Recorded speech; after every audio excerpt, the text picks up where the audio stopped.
Hi, welcome back. And we have seen the combinators and the selectors, and we have seen the pseudo classes. And now there is something I want to show us called the pseudo elements, almost similar to the pseudo class. But the importance of showing you all of this is so that as you go in your programming journey, when you see these things, they will not be strange to you. And even if you don't remember them, you can always go back to your notes and make references to them. And so to do that, I've brought out my HTML here. And so I have a paragraph, then I have a H1 here, and that's what gave us this. Now what I want to do first of all is to show you something called the first line pseudo element. Now the first line pseudo element, to use it, you would let's say I want to select, now use double semicolon.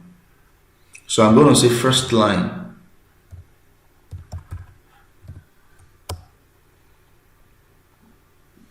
Now if I say first line, I want to say, okay, give it a color. Let me say color of red. Then let's say font variant. I'll say big or small caps. We did this earlier. So let's go ahead and preview this. So you see, we are saying that pick everything on the first line. Okay, pick everything on the first line and give it a variant cap, give it an L. So it went on to pick everything on the first line of our screen. So if we go like this now, you see it reduces. So whatever is on the first line, on the browser, on the screen of the person using the page. Now another thing I quickly want to show us is called the first letter pseudo element. So I'll just go ahead and do this and say first letter. So but in this case I want to color it blue. Then I want to say font size. Let's make it look different. So I will say 36 pixel. And so let's see what we have here.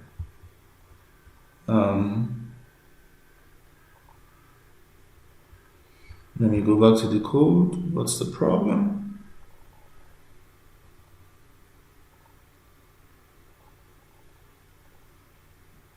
First letter. Okay, my spelling of letter is wrong.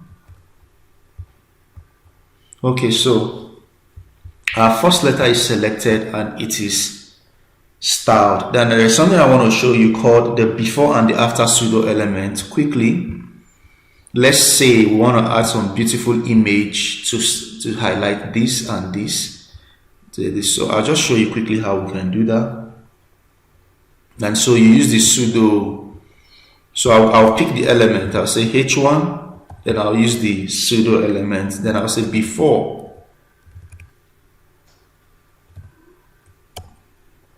Then let's say content. I'll give it a content. So as usual, I'm going to use this. You should know this by now.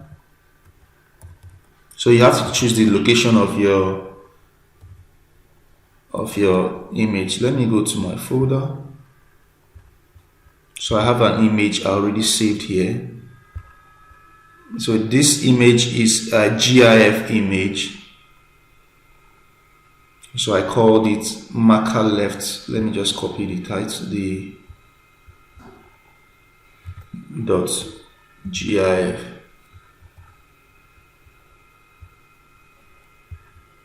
And so we can add this image just using this, and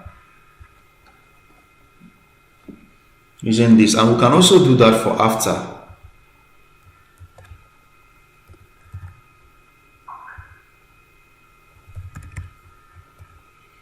So I think I have another one called right. So you see we have, so you can actually use the pseudo what's it called, the pseudo element, so the CSS pseudo element to actually beautify whatever you are doing, and that's just what I want to show you about the pseudo element. Since so far we've been able to teach you how to pick an element using the element selector and using the ID and class selector. We're also showing you how to use the ID and class selector. We have also shown you how to use the combinators, you know, where we did the descendant, we did the adjacent sibling selectors, where we did the child selectors and all that. We also went ahead to show you how to use the pseudo class selectors and what can be done with it. And we went ahead to do a lot of things to show you the states of an element, how to use focused, hover, visited, and active states. We also went ahead to show you how you can start the first child and the last child, and the nth child as well. Nth child. I hope you heard that. Then we went ahead to do the pseudo elements and how you can use the before and after, and also start the first element and the first line and the first letter. And so in the next class, we're going to be diving straight into the attribute selector and how we can explore that. Catch ya.